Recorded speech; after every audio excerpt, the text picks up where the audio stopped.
తెలంగాణ రాష్ట్ర ఉద్యమ సమయంలో తెలంగాణ తల్లి విగ్రహావిష్కరణ అంటే ఓ పండుగ. తమ అస్తిత్వ చిహ్నంగా తమ ప్రాంతం మీద ప్రేమతో తెలంగాణలో నలుమూలలా వెలిశాయి. సభలు సమావేశాలు ఏర్పాటు చేసి ధూమ్ ధామ్గా తెలంగాణ తల్లి విగ్రహాలు ఏర్పాటు చేసుకున్నారు. కేసీఆర్ నుండి కోదండరాం వరకు, జయశంకర్ సార్ నుండి సామాన్య ఉద్యమకారుడి వరకు తెలంగాణ తల్లి విగ్రహావిష్కరణలో పాల్గొన్నవారే. కానీ ఇప్పుడు ఆ తెలంగాణ తల్లి విగ్రహం మారబోతోంది.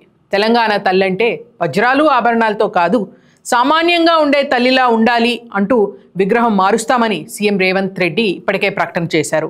ఇప్పుడు తెలంగాణ ప్రకటన వచ్చిన సెంటిమెంట్ రోజైన డిసెంబర్ 9న కొత్త తెలంగాణ తల్లిని ఆవిష్కరించబోతున్నారు. కానీ ఈ మార్పు ఎవరి కోసం? సచివాలయంలో పెట్టే కొత్త విగ్రహం ఒక్కటితో ఇది ఆగుతుందా? రాష్ట్ర వ్యాప్తంగా ఉన్న వేలాది తెలంగాణ తల్లి విగ్రహాల సంగతి ఏంటి?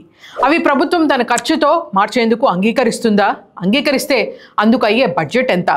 ఓవైపు సరిపడా మెస్ ఛార్జీలు లేక గురుకులాల్లో పిల్లలు పిట్టల్లా రాలుతున్నారు. పెంచేందుకు బడ్జెట్ అడ్డం వస్తుంది. కానీ విగ్రహాలు మారిస్తే బడ్జెట్ అడ్డం రాదా? రాజకీయ స్వార్థం కోసం ప్రభుత్వాలు మారినప్పుడల్లా విగ్రహాలు మార్చేస్తారా? సామాన్యులను ప్రతిబింబించేలా తెలంగాణ తల్లి ఉండాలనుకుంటున్న పాలకులు మొన్నటి లగచర్లలో తెలంగాణ తల్లుల పట్ల పోలీస్ ప్రవర్తనకు ఏం సమాధానం చెప్తారు? వారు కాదా తెలంగాణ తల్లులు? వారు గుండెల మీద చేతులు వేసి హింసించినప్పుడు ఎందుకు మీ గొంతులు మూగబోయినట్టు? తెలంగాణ తల్లి విగ్రహం మార్చినట్టే కేంద్రంలో అధికారంలోకి వచ్చిన ప్రతి పార్టీ భరతమాత విగ్రహాన్ని మారుస్తానంటే ఈ దేశం ఒప్పుకుంటుందా? ఒక్కసారి ఆలోచించండి. విగ్రహ రాజకీయాలు చేయాలనుకుంటే చాలా ఉన్నాయి. కానీ సెంటిమెంట్తో ప్రతి ఉద్యమకారుడి మనసులో రూపంగా ఉన్న విగ్రహం మారిస్తే ఖచ్చితంగా రాజకీయమే అవుతుంది.